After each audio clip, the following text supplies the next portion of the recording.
It has been 8 months since a plane crash in Mesa ended the lives of 5 people, including a 12-year-old boy.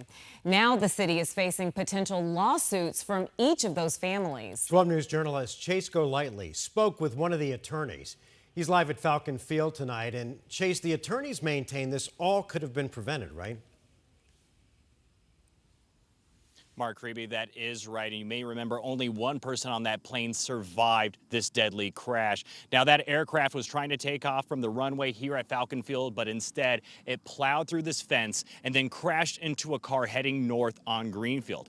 Now, all those families are demanding nearly $350 million from the city.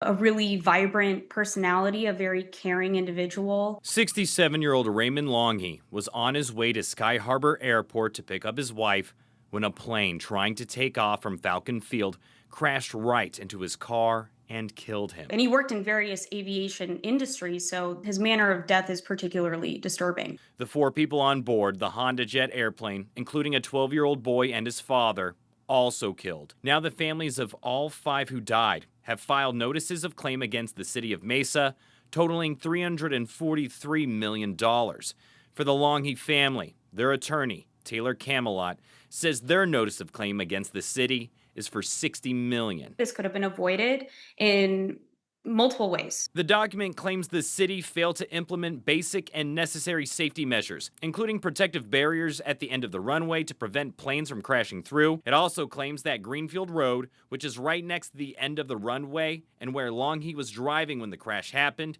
is a safety concern. There has been multiple meetings, essentially, with the FAA, finding Greenfield Road and its location not compatible with the land use. Kind of like an obstacle. It's an obstruction to the runway. Saying the city needs to reroute Greenfield to get it out of the runway protection zone and to prevent this from happening again. The attorneys representing the other victims also make the same claims. If it happened once, it can happen again. The cause of this crash is still under investigation. However, the preliminary report from the National Transportation Safety Board claims there was nothing wrong with the aircraft. It also noted the pilot tried to stop the plane while it was going about 150 miles per hour down the runway. While it's still too early to determine if this was caused by human error, Camelot says the Longhi family is waiting to find out and may consider additional legal action. I can't really comment on it too substantively, but it's absolutely something we're looking into.